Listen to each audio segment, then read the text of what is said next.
Boa noite, tudo bem? Aqui Fábio Pando. Nós vamos hoje realizar mais uma entrevista muito legal no New Horizons. Você já sabe, todas as segundas e quartas, das 18h30 às 19 horas, nós trazemos aqui pessoas que têm um histórico e muita coisa para contar para a gente, para contribuir dentro desse momento que nós estamos passando agora. Nesse momento aí de pandemia que estamos todos nós aprendendo a lidar com uma situação que nós, pelo menos a nossa geração, nunca vivenciou. Então são pessoas, diferentes perfis, são executivos, são empresários, são profissionais liberais, médicos, sociólogos, pessoas de agência de publicidade, marketing digital, enfim, uma gama muito grande de profissionais, né, que nós estamos trazendo para que a gente possa, então, fazer essa conversa, né, uma conversa bem aberta. Né? A gente não tem um script fechado, o objetivo é a gente falar, né, de uma forma bem tranquila, nada assim muito formal, mas que a gente possa, então, trocar ideias, né, sobre assuntos, né, com pessoas com perfis diferentes, mas sempre com o mesmo tema, que é a inovação. Né? Como é que a inovação pode ajudar as pessoas, as empresas, a ter, né, produtos melhores, serviços melhores, enfim. Então, hoje nós vamos conversar com a Ana Leone, que eu vou ler aqui o currículo dela enquanto ela está entrando aqui. Ela é superintendente de educação financeira e marketing data da Ambima, que ela vai contar para a gente o que a Ambima faz. Autora do Instablog, no Instagram, lógico, Dinheiro com Atitude, ela fala muito sobre orientação financeira. Conselheira da Planejar, Associação Brasileira de Planejadores Financeiros, membro do IFIE, International Forum for Investor Education. Ela vai entrar aqui já. E colunista do jornal Valor Invest. Vamos ver aqui. Entrando, a Ana Leone. Vamos ver aqui. Pronto. Olha eu Oi, Ana. aqui. Tudo Tudo bem, bem? querida? Deixa eu arrumar essa câmera para ficar melhor aqui na foto.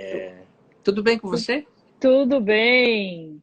Que bom. Eu agradeço muito também a sua gentileza em estar aqui com a gente.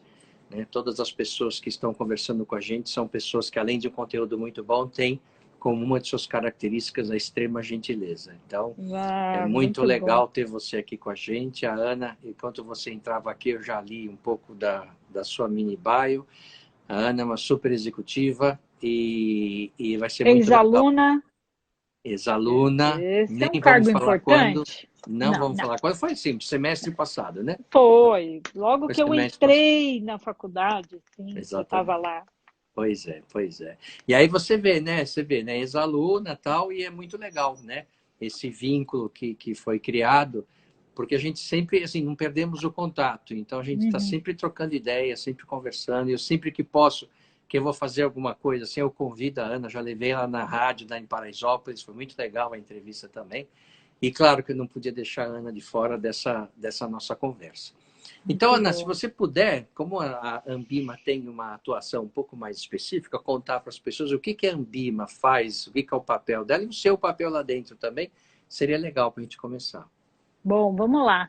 Bom, eu falo que essa é a pergunta mais difícil de responder, porque, como você falou, ela é bem específica, né? As pessoas, diferente nos outros países que as entidades de classe têm um engajamento maior, né, das pessoas ali representadas, aqui no Brasil a gente ainda tem esse distanciamento, apesar da Ambima ser uma das entidades aí com o maior engajamento dentro do mercado. Bom, Uhum. ela é uma associação, nós trabalhamos para o desenvolvimento do mercado de capitais. O que que isso significa? A gente atua ali em 4 pilares. O pilar central de qualquer associação é a representação dos interesses de quem representamos, e nós representamos as instituições que atuam no mercado. Bancos, corretoras, asset managers, né, que são as empresas de gestão de recursos, os family offices, ou seja, todos aqueles agentes que têm alguma atuação no mercado financeiro de capitais, escolheram aí a Ambima para essa representação. E a gente trabalha ali, o que é representar? Trabalhar para aprimorar a transparência do mercado, a regulação, com um contato permanente com os órgãos reguladores, como o Banco Central e CVM, por exemplo. Uma outra atuação que a gente tem é de autorregulador, então, a autorregulação é, né, as regras criadas pelo próprio mercado, em que o mercado se compromete em seguir aquelas regras. Então, hoje a gente tem diretrizes e regras de autorregulação para várias atividades no mercado, entre elas a gestão de recursos das pessoas, as informações que devem ser prestadas ao mercado e etc. Tá. Depois a gente tem outras duas áreas de atuação, dois pilares, um de informação, a gente entende que quanto mais informação, mais transparência dada ao mercado, melhor as condições, seja dos competidores, ou seja, as próprias entidades de mercado, as instituições de mercado operarem de uma maneira e competirem de uma maneira transparente, como para o investidor também. E, por fim, o último pilar, o pilar de educação, em que a gente trabalha na frente de qualificação profissional, em que a gente provê a principal certificação hoje para as pessoas que atuam na comercialização de produtos de investimento para as pessoas e também para os gestores de fundos. E também uma parte toda de educação financeira, para ajudar as pessoas a poupar mais e investir melhor os seus recursos. Então, essa é um pouco da atuação, é uma entidade bastante múltipla, tem mais aí de quase 50 anos de atuação no mercado. E quando eu falo que há um baixo engajamento, Fábio, é porque sempre que me perguntam, né, às vezes me pedem aconselhamento de carreira, alguma coisa do tipo, eu falo que a melhor forma da gente manter um networking e a gente se manter ligado no que acontece na nossa profissão é se aproximar de uma entidade de classe. Então, se a sua entidade ela não é representativa, vá lá e trabalhe para que ela seja, né? Seja um agente de transformação.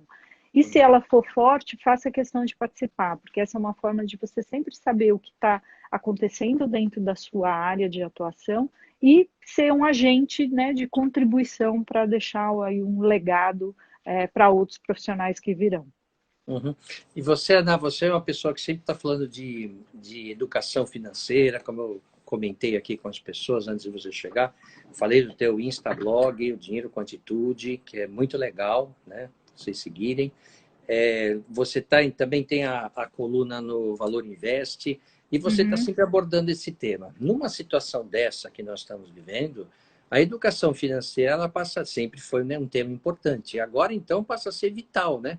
Porque nós estamos passando e vamos passar ainda por uma fase complicada, essa de fazer a gestão financeira, com muita gente perdendo seus empregos, enfim, o país numa situação complexa, porque está gastando o que já não tinha, né, nessa pandemia. E, enfim, então eu queria que você falasse um pouco para a gente sobre esse aspecto de orientação financeira. O que você está vendo? Que tipo de inovação que esse tema tem? O que acontece nos outros países? Enfim, se puder dar primeiro uma geral para a gente, eu te agradeço. Vamos lá. A primeira coisa, assim, que quando a gente fala de educação financeira, às vezes a gente acha, o Brasil está muito atrás, e, né, não, o Brasil, não, os brasileiros, mas olha, e aí eu sou uma porta-voz de dizer que não é bem assim. Eu participo de um fórum internacional, inclusive amanhã cedo eu tenho reunião, né, desse fórum que discute educação financeira, e ali a gente tem gente do mundo inteiro. Então tem membros do Egito, Espanha, Japão, Coreia, Legal. Brasil, enfim, tem para todos os gostos e perfis de sociedade para a gente ter uma ideia de como as pessoas lidam com isso. Todos nós temos dificuldade de lidar com o tema. A diferença é que você tem graus de maturidade econômica diferente nos países. Sim. Então, aqui no Brasil, a gente tem uma questão de educação de base que compromete muitas vezes a nossa compreensão de algumas questões que são parte do nosso cotidiano. Mas é um problema enfrentado, em alguma medida, em todos os países. Mesmo em países desenvolvidos. Mesmo em países desenvolvidos, porque a relação que os seres humanos têm com o dinheiro, ela é difícil independente da geografia, né? Independente do local que você nasceu. É claro que, às vezes, a questão social, ali a cultural e regional, ela tem algumas influências que podem ser, né, afetar um pouco mais ou um pouco menos, mas, em geral, a gente tem bastante dificuldade de lidar com o assunto. Aqui no Brasil, por exemplo, a gente teve vitórias muito importantes. O Brasil foi um dos primeiros países a ter uma estratégia nacional de educação financeira, que são diretrizes do que seria educação financeira para a sua população. Então, uma frente de Estados Unidos, que a gente considera como sendo uma referência econômica. E a gente tem também uma vitória mais recente, que a educação financeira passou a ser parte da base comum curricular como um tema integrador. Então, a gente não vai ver uma disciplina de educação financeira, mas a gente vai ver a educação financeira espalhada nas diferentes disciplinas. Okay. E aí, entrando no seu segundo ponto, o que dá para perceber é que os países, quanto mais dificuldades eles têm, mais eles conseguem inovar. Tem, assim, alguns eventos que eu participei internacionalmente, exemplos muito legais vindos da Índia, em que eles fazem, assim, campanhas publicitárias, de conscientização muito interessantes, e da África, países da África em que a acesso à internet é muito restrito, a tecnologia 4G, imagina, essa questão de acesso até a população por questões econômicas ao smartphone é bastante restrita. Por outro lado, eles conseguem inovar na educação financeira em meios analógicos ou em meios digitais muito rudimentares. Então, a inovação, ela, né, você é muito mais experiente aí nessa temática, ela nada mais é do que você ter uma nova solução para uma questão, e não necessariamente essa relação diretamente ligada à tecnologia. Então, por exemplo, num dos países da África, eu não vou me lembrar qual, mas eles fizeram uma solução de meios de pagamento pelo SMS, daqueles ainda telefones analógicos, né? Que você... Exatamente. E que você recebe um código, esse código você dá lá na vendinha que você quer comprar alguma coisa, aquilo automaticamente já está fazendo uma transferência né, da conta da pessoa, né, que está do comprador para o estabelecimento, simplesmente pelo desenvolvimento de um aplicativo, mas um aplicativo a partir dessa transmissão de dados. Então, quando a gente olha assim, a restrição, quando a gente se vê no momento de restrição, é onde a gente acaba inovando, não por intenção, mas por força das necessidade, circunstâncias. Né? Por necessidade. E o que a gente está vendo agora, né, também no ponto que você tocou, é que esse momento que as pessoas estão, que todos nós estamos vivendo, está trazendo um desafio adicional. Semana passada a Anvima lançou a terceira edição de uma pesquisa anual que a gente faz, que é o Raio-X do Investidor. Só 44% das pessoas tinham algum investimento no final do ano passado. Então a gente está falando 44% das classes A, B e C. Isso é importante contextualizar, Fábio, porque A, B e C, né? O critério da pesquisa, da amostra, é justamente pessoas que produzem renda. Então, a gente está falando muito mais de uma questão de comportamento do que de capacidade econômica. Capacidade econômica, é verdade, é verdade. E, então, essas pessoas entraram na pandemia, né? Aí, os 56% entraram na pandemia sem ter nenhum tipo de reserva. Então, essas pessoas estão enfrentando, além do desafio que todos nós estamos enfrentando, um adicional, né, de ver as contas chegando, ver a renda comprometida e não ter condição de honrá-las. E aí, de novo, entra como inovar num ambiente como esse, né? Como inovar. Ana, aí você vê que é uma situação, né? Eu acho que é assim, um aspecto cultural do brasileiro que é não ter essa visão de ter uma reserva, né? Porque você está falando de classe ABC, onde mais da metade dessa população não tem reserva. E quando você menciona a Índia e a África, alguns países da África, e realmente é verdade, você tem alguns exemplos maravilhosos lá, o que nos coloca, né, na parede, porque quando você fala, fazer inovação é fácil, porque na Suíça tudo é fácil.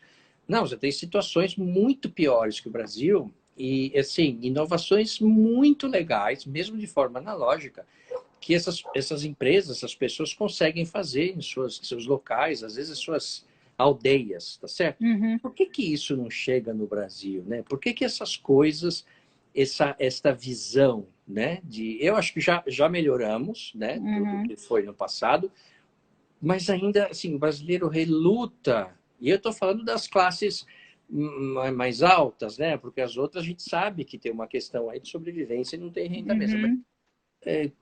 Qual que é a dificuldade, né, de você ter um país que tem, eu acho que a gente nunca será o Japão, né, que tem Uhum.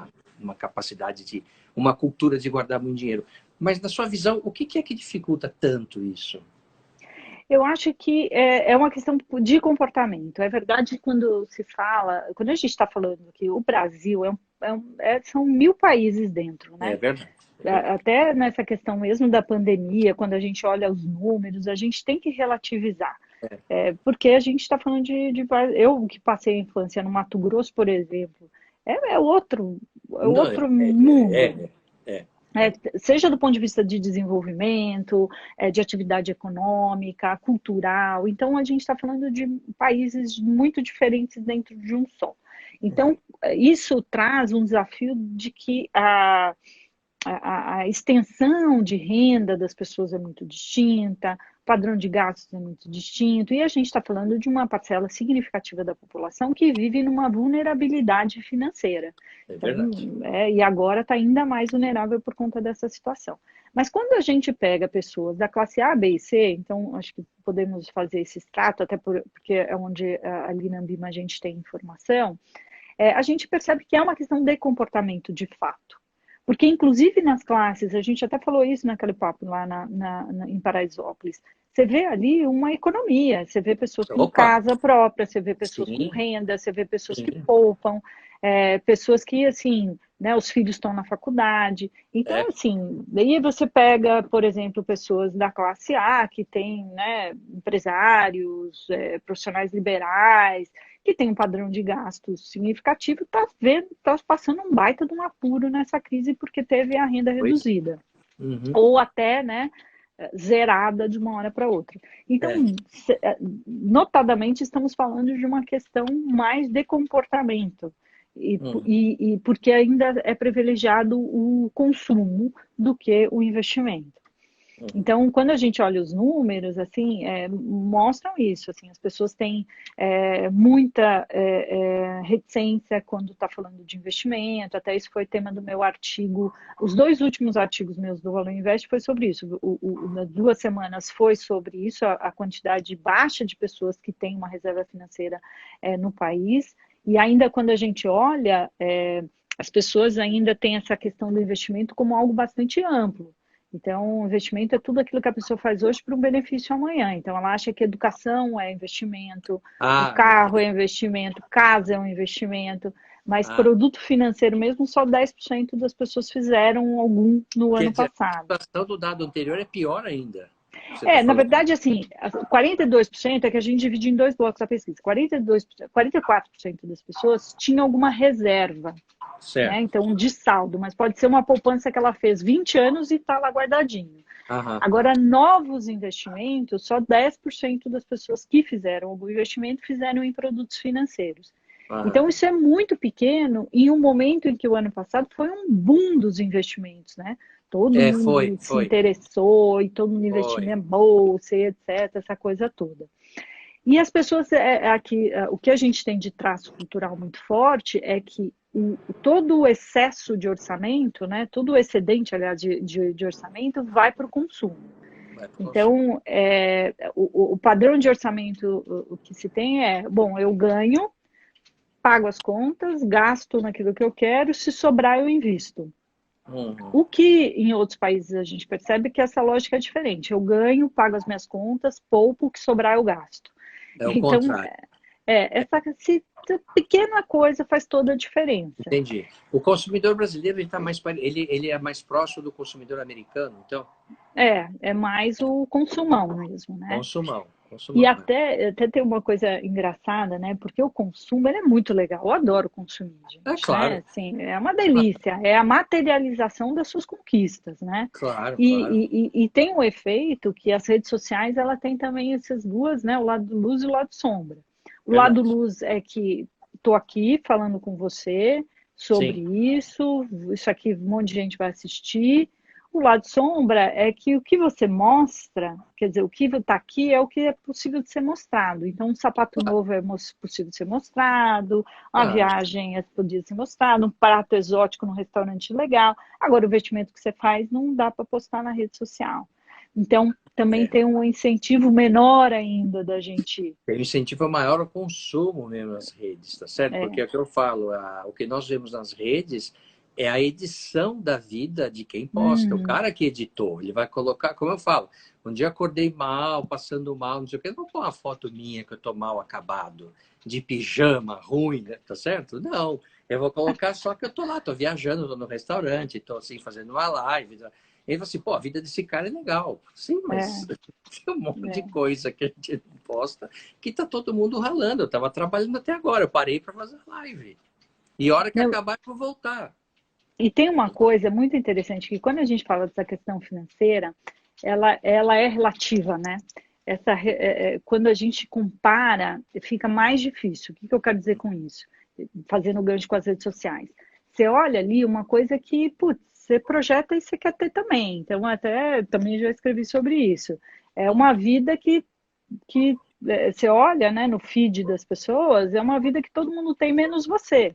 Mas, na verdade, todo mundo tem a vida que você tem também, né? É claro. A vida de todo mundo também é um pouco desinteressante, como a de Então, todos.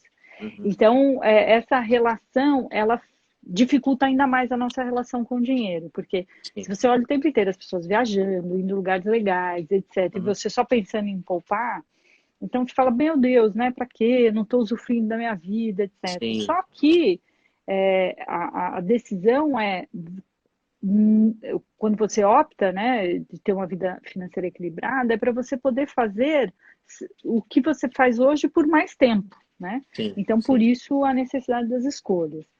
Tem Uhum, até uma pesquisa, eu vou atrás dela para poder citá-la melhor, mas foi uma pessoa que me disse, uma pessoa experiente que trabalha com recolocação de profissionais de mercado, então é uma pessoa bem ligada a isso. E ela disse o seguinte, que foi feita uma pesquisa em que a pessoa podia escolher duas opções de emprego. Né? uhum. Uma, ela ganharia US$ 100.000 e viveria numa cidade em que o custo de vida seria US$ 80.000, sei lá. Só que a média dos salários, né, a média da renda daquelas pessoas ali era de US$ 110.000. Uhum. E você tinha um outro emprego em que você ganhava os mesmos US$ 100.000, só que o custo de vida na cidade era de US$ 150.000, mas a média de renda das pessoas era de US$ 80.000. Qual que as pessoas escolhiam? A segunda alternativa. A segunda alternativa. Então, e olha, você está lidando com questões racionais, Exato. número, dinheiro, e aí você fala que o ser humano é racional. Não é. Não é. Não é, não Não é. é, não Quando é. a gente está falando de dinheiro, não é.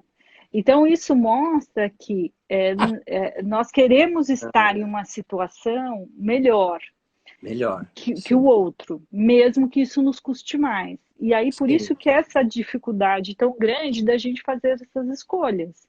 Então, Uhum. objetivamente, é lógico que eu quero ganhar US$ 100.000, ter um custo de vida abaixo, e dane-se quem ganha mais que eu, porque eu estou ainda conseguindo poupar vinte Pois mil é, dólares. pois é. Mas isso não é verdade quando a gente está se comparando. Uhum. Então, por isso que, né, entre outros tantos fatores, essa dificuldade que temos em lidar com o dinheiro. Sim. Porque Não à não. toa, a faculdade de economia, ela é considerada ciências humanas, não exatas. Humanas, total, Humanas total, total, total, não é? Total. total. É Não, impressionante isso, e né? assim, nos meus anos todos de experiência, assim, eu já tive muitas histórias dessa irracionalidade. Uhum. E que, por isso que a gente também não pode também querer mudar essa percepção. A gente nunca vai ser mais racional com números, a gente vai ser com dos outros, mas não com o nosso. Pois Porque é, é verdade. o nosso dinheiro não é o mesmo dinheiro do outro. O Não é. nosso dinheiro é o esforço que a gente tem, é o Isso. empenho que a gente faz, são as escolhas certas ou erradas que a gente carrega. Uhum. Então, é emoção na veia. Pois Até é, tem pois é. um livro aqui que eu vou ver se eu acho ele fácil, tá aqui, ó, que é um dos livros que para mim mais explica essa, chama Previsivelmente Previsivelmente Irracional. irracional. Uhum. Esse é um livro que eu recomendo para muita gente, para todo mundo que quiser entender o quanto a nossa mente prega peças nas nossas escolhas. Então, ele Uhum. mostra assim claramente, ainda mais me lembro muito das nossas aulas na época lá do MBA, que Uhum. mostra como uma forma que você coloca o seu ponto, o seu produto, induz a pessoa a tomar uma decisão ou outra. Eu me lembro muito que você foi uma das primeiras pessoas da área de marketing que me disse que estava lendo um livro de neurologia para entender. Claro. Eu lembro desse Tô exemplo. Por que, que aqui. a gente É. consegue coçar exatamente a cabeça no lugar Ne- certo? Eu me lembro dos seus exemplos, eles eram ótimos. Chama 100 bilhões de neurônios esse livro. Está por aqui também. E É, ele, porque você tem que estudar o software e o hardware, né? Para exato. saber como é que as pessoas reagem. E assim, é muito legal. É um estudo muito bacana. Na verdade, a gente tem que escolher o que estuda porque não temos tempo de olhar tudo, né? O que me dói o coração, porque a gente tem tanta possibilidade de ver, de estudar. Porque Uhum, este momento que nós estamos passando é um momento propício para as pessoas também aproveitarem e se organizarem para fazer um curso online, para ler um uhum, livro, para e é uma coisa interessante, porque você falou das mídias sociais e os gadgets, né, eletrônicos, eles, eles vieram para facilitar muita coisa e também para atrapalhar. Por exemplo, eu lembro que antes do celular, eu lia muito mais. Eu leio ainda, mas eu lia muito mais. Por uhum. quê? Porque agora você tem que dividir os mesmos 24 horas com, né, redes sociais. Você olha aqui, não sei o quê, vai postar. E aí foi um efeito contrário. Eu falei, pô, vai ser legal, né? Vai ter mais acesso, eu vou olhar mais conteúdo, vou ter mais informação. Mas isso toma Uhum. muito tempo, né? Mas voltando na questão, né, da, da questão financeira, né, nesse momento. Agora, o mercado também não ajuda muito, né, Ana? Porque, assim, de novo, a gente melhorou, mas você vai falar de um produto financeiro, cara, é difícil, é complicado, é chato. Eu acho que, assim, nos últimos tempos, essas corretoras digitais melhoraram muito a discussão, mas ainda é um tema difícil, né? Geralmente a pessoa que tem dinheiro assim, fala assim, ó, oh, recebi uma grana, aí liga para o gerente do banco e fala, ó, oh, o que, que você tem aí de bom? E o gerente vai olhar a meta dele, né? Não vai olhar a tua necessidade. Também não ajuda muito, né? O que a gente precisa, eu acho que são duas etapas, né? Acho que a primeira parte do nosso papo aqui foi enfrentar essa primeira etapa de todos aqueles aspectos emocionais que nos fazem evitar o tema. Sim. Então, né, a gente fazer sobrar o dinheiro, sentar para fazer um orçamento. Então, essa é a primeira barreira a ser vencida, que ela está muito mais relacionada a uma questão interna. Sim, sim. A segunda barreira é, bom, tomou a decisão, conseguiu se organizar, como agora eu implemento meus objetivos financeiros?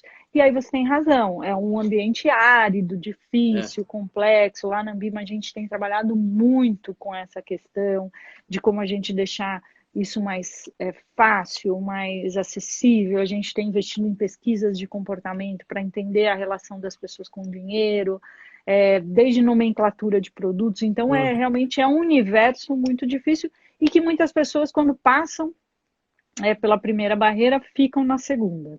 Não à Uhum. toa a gente tem assim 80, quase 90% dos recursos ainda das pessoas investido em poupança. E aí, Imagina. voltando ao tema da inovação, as pessoas não querem inovar, né, inovar. Pô, Não. tá dando certo ali, tá ali guardadinho o dinheiro. A questão é que a inovação, como a gente falou, ela depende do ambiente, então conforme as coisas vão mudando, a gente precisa acompanhar. Né, os poupadores precisarão fazer isso também, ou seja, Sim. até essas semanas todas tenho falado muito, né, da taxa de juros que tem caído, agora ela está 2,25 ao ano, pensa só, 5 anos atrás ela era 14%. Eu pensei que eu nunca ia ver isso na vida, no Brasil. Nunca. Falei, vou Pois morrer é, e não vou ver essa taxa de juros chegar onde chegou. eis que chegou, aí o Eis que momento, chegou. eis que chegou.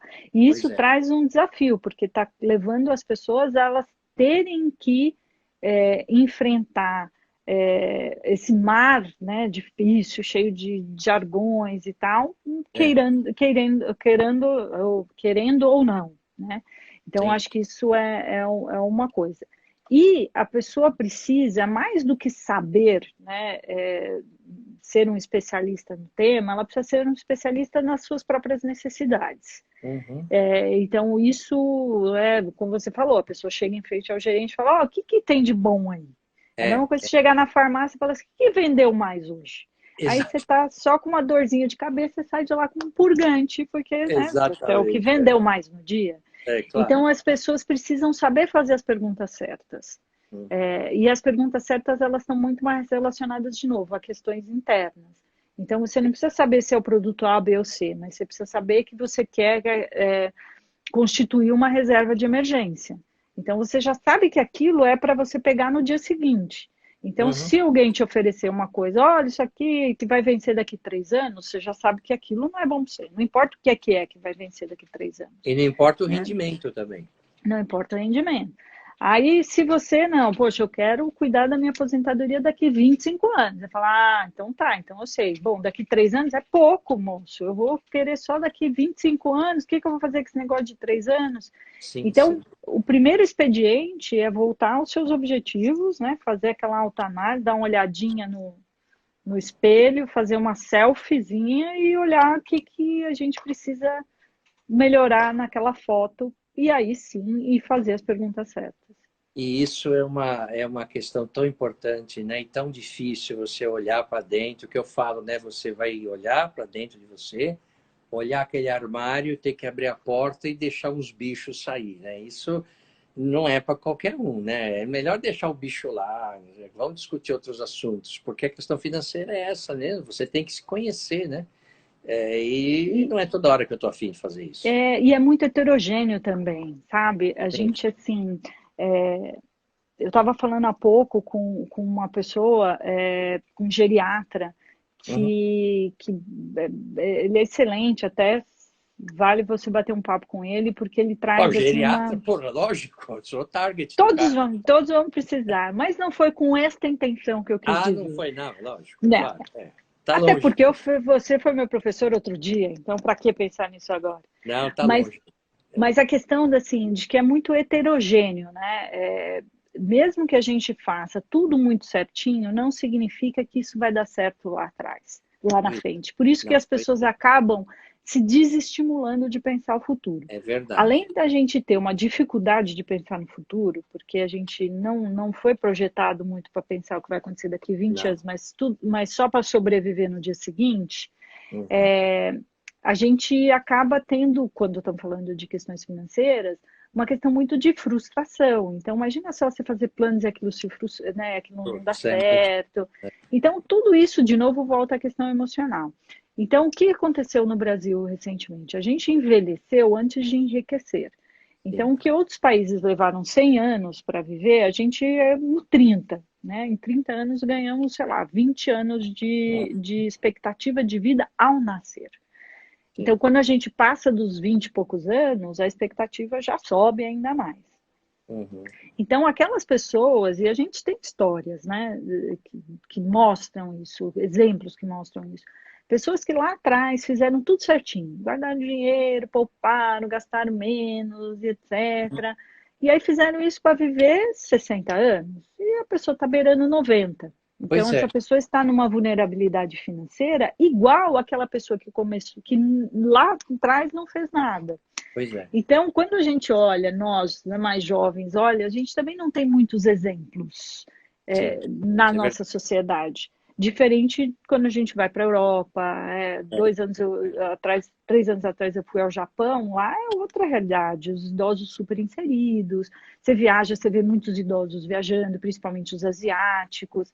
Uhum. Então, isso também leva um pouco mais, outro tijolinho para essa nossa Pra- dificuldade de Pois é. abrir mão de um prazer hoje para um benefício futuro, que é o E investimento. assim, benefício futuro potencial, que pode ser realizado ou não. Tem isso também. Não é Exatamente. certeza, como você bem fala. É É, verdade. Puxando é. aqui, papo gostoso, como é bom conversar com você, viu? Mas para a gente manter aqui o nosso combinado, a gente são 7 horas, né? E certamente também eu vou te convidar para vir mais vezes, porque você é uma pessoa que se dedica tanto, faz tanta pesquisa, a gente já tem tanta informação legal para dividir com a gente. E aí, na próxima oportunidade, eu vou te convidar, a gente escolhe um tema específico aí para a gente conversar, porque é muito gostoso conversar sobre essas questões, né? Essas questões que você começa falando de uma questão financeira, mas na verdade você falando de questões humanas, né? Falando Isso. de comportamento de consumo. Eu, particularmente, adoro o comportamento do consumo, é uma coisa que eu sempre li e tal, montei até aula sobre isso, e é um tema muito legal. Então, eu queria te agradecer, Ana, de verdade, agradecer sua gentileza, né, sua simpatia, estar aqui com a gente. Foi uma conversa muito agradável. Eu queria continuar, mas preciso manter o combinado.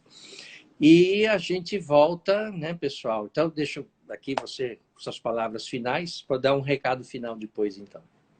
Bom, obrigada pelo convite, eu adorei o bate-papo, voa esse tempo, eu acho que aqui no Boa. Instagram o tempo é diferente, porque passa É muito verdade. rápido, É mas verdade. é isso, eu acho que assim, a gente tem que ter na cabeça que a inovação é uma coisa mais simples do que a gente imagina. Às vezes inovar é só a gente ter um pouco de coragem para a É, gente fazer diferente e ter excelentes retornos. Então, super obrigada e adorei a conversa aqui. muito legal, muito legal. É pura verdade que você falou que inovação ela requer coragem, porque chega uma hora que você está trabalhando com a técnica, até uma hora que tem um salto no escuro. Aí você precisa ter coragem. Muito bom. Então, Ana, na próxima segunda-feira, dia 29 de junho, nós vamos entrevistar aqui a Angélica Regazzini. Ela é uma master, ultra, mega ninja de processos. Né? Você fala, nossa, que assunto chato. Pois é, mas ela tem uma abordagem muito legal, né? É um pouco parecida com você. Vamos falar de dinheiro, investimento, nossa, muito pesado. Não, você traz com uma leveza muito legal. E eu a chamei porque eu estou vendo muita coisa sendo feita nas empresas. Vamos fazer inovação. E aí as empresas começam a fazer coisas que você fala assim, tá errado o negócio. E ela tem conhecimento disso. Então vai ser uma conversa muito legal. Então, dia 29 de junho, segunda-feira, às 18h30. Espero Muito você bom. na próxima segunda. Vou Super assistir. convidada, né? Tá bom? Muito Um obrigada, um beijo para você. beijão. Obrigado. Até a próxima. Tchau, Até a pessoal. próxima. Até Tchau, tchau. segunda. Tchau.